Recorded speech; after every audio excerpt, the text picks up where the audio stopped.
अब हम देखेंगे equipotential line and line of constant stream function. तो देखिए, हम जानते हैं इक्विपोटेंशियल लाइन में क्या होता है, phi is equal to constant होता है। अगर आपका फाई कांस्टेंट है तो हम क्या बोलेंगे, d phi is equal to कितना आएगा, ज़ीरो आएगा। इक्विपोटेंशियल लाइन में फाई की वैल्यू क्या होती है, कांस्टेंट होती है, मतलब डी फाई इक्वल टू कितना आएगा आपका, ज़ीरो आएगा। देखिए, हम जानते हैं phi is equal to function of x y for the steady flow. हमने ये पहले देखा था, phi phi is a function of space and time हमने देखा था, जिसमें हम लिखते थे phi is equal to F, space लिखते थे एक्स वाई जेड और यहाँ पे टी लिखते थे। ठीक है, यहाँ पे टी लिखते थे, ये अनस्टडी फ्लो के लिए रहता था। ठीक है, हम जानते हैं फाई जो रहता है वो 2 डायमेंशनल और 3 डायमेंशनल दोनों के लिए रहता है। अब देखिए, यहाँ पे phi equal to x y मैंने खाली लिया, टी नहीं लिया, तो ये किसके लिए हो गया, फॉर द स्टडी फ्लो के लिए हो गया। तो phi is equal to function of x y. अब देखिए, अगर मैं यहाँ पे क्या करूँ, डी फाई करूँ, इसका डी फाई करूँ तो d phi will be equal to del phi upon del x d x plus del phi upon del y into d y, ये आपका हो जाएगा। ठीक है, ये आपका क्या है, complete differentiation is equal to sum of all the partial differentiation आपने कर दिया। आप जानते हैं, क्या जानते हैं, u is equal to minus of del phi upon del x, v is equal to minus of del phi upon del y. तो del phi upon del x की जगह माइनस यू लिख सकते हैं, del phi upon del y की जगह minus v लिख सकते हैं। तो देखिए, del phi upon del x की जगह मैंने माइनस यू पुट कर दिया, del phi upon del y की जगह मैंने माइनस वी पुट कर दिया।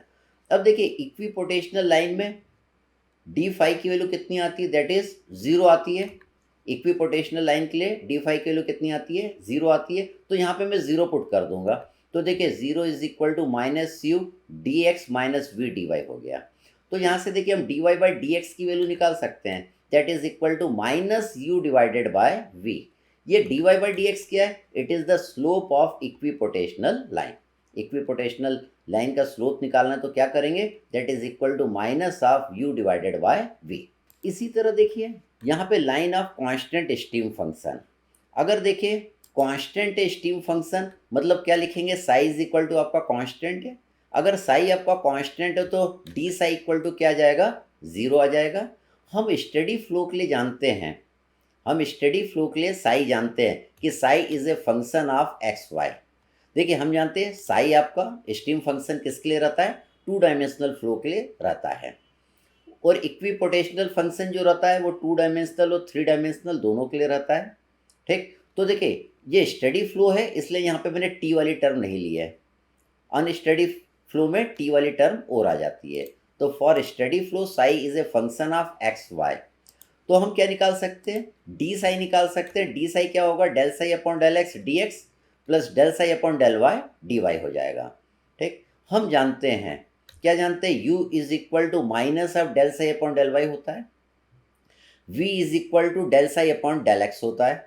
तो देखिए, यहाँ पे del psi upon del x दिया हुआ है तो यहाँ पे मैं v पुट कर सकता हूँ। यहाँ पे del psi upon del y दिया हुआ तो यहाँ पे मैं माइनस यू पुट कर सकता हूँ। तो देखिए, अगले इक्वेशन में मैंने यहाँ पे v पुट कर दिया इसकी जगह, और इसकी जगह मैंने माइनस यू यहाँ पे पुट कर दिया। हम जानते हैं क्या, line of constant stream function जब रहता है तो डी साई इक्वल टू कितना आ जाता है, ज़ीरो आ जाता है।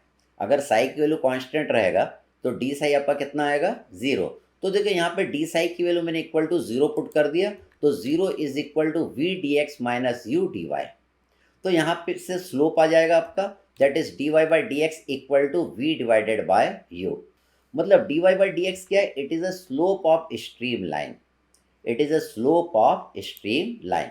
तो देखिए, स्लोप ऑफ इक्विपोटेंशियल लाइन आपका कितना है, माइनस यू अपॉन वी, और स्लोप ऑफ किसका, स्ट्रीम लाइन का क्या आया, that is plus v divided by u. अगर दोनों के स्लोप को आप मल्टीप्लाई कर देंगे तो कितना आएगा, माइनस वन आएगा। दोनों के स्लोप को आप मल्टीप्लाई करेंगे तो कितना आएगा, माइनस वन। मतलब ये दोनों जो लाइन है एक दूसरे के ऑर्थोगोनल रहेंगे, मतलब एक दूसरे के परपेंडिकुलर रहेंगे, मतलब एक दूसरे से 90 डिग्री का एंगल बनाएंगे, क्योंकि इन दोनों के स्लोप का प्रोडक्ट कितना आ रहा है, दैट इज माइनस वन। तो देखिए, from the equation of slope of equipotential line and streamline, it is clear that the product of the slope of equipotational line and the slope of streamline at the point of intersection is equal to -1. Thus, equipotational line are orthogonal to streamline at all the point of intersection. Equipotential line हमेशा orthogonal रहेगा, हमेशा 90 degree का angle बनाएगा, किससे? Stream line से, हर एक point of intersection पे।